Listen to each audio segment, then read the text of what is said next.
If we're able to find a progress monitoring tool that's effective and curriculum that goes with kind of the essential standards and the standards that the district is working towards, we'll see greater student growth with that population and then have a roadmap to continue to help students moving forward.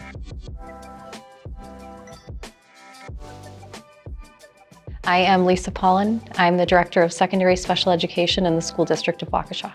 I had taught special ed for 16 years and then was in administration for 3 years prior to taking this role.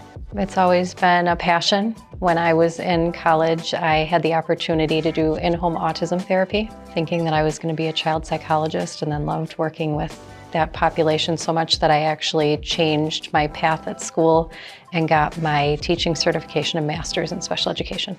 This training or any other training would be a valuable experience. I've been to a couple of different CSAs for trainings, and I feel like the training here is very organized, well thought out, and the presenters are very knowledgeable and willing to answer questions that you might have. Conversations that I'm able to have with the people that are doing the training. If they don't know the answer, they're able to point me in a direction of where to find that answer, and then also having the opportunity to talk to people from various districts throughout the state and get their perspective and their ideas and what they're doing with their students with most significant disabilities in their district is helping give us some ideas and develop a framework for Waukesha.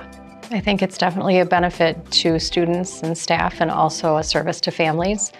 Particularly with this workshop, we're looking at a population of students that's very marginalized, and how do we make sure that we are aware of their needs and their voice, and making sure we're supporting the students and the families and growth for those students in our district and other districts around the state.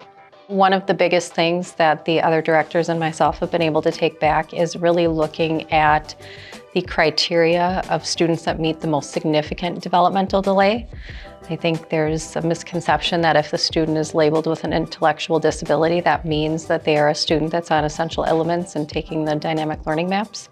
So being able to bring back that information of how we look at scores and testing and assessment and how that drives our plans for students has been very useful, and I'm excited to learn more today about how we better do interventions, how we better provide service, and how we better collect data on growth and progress for the students.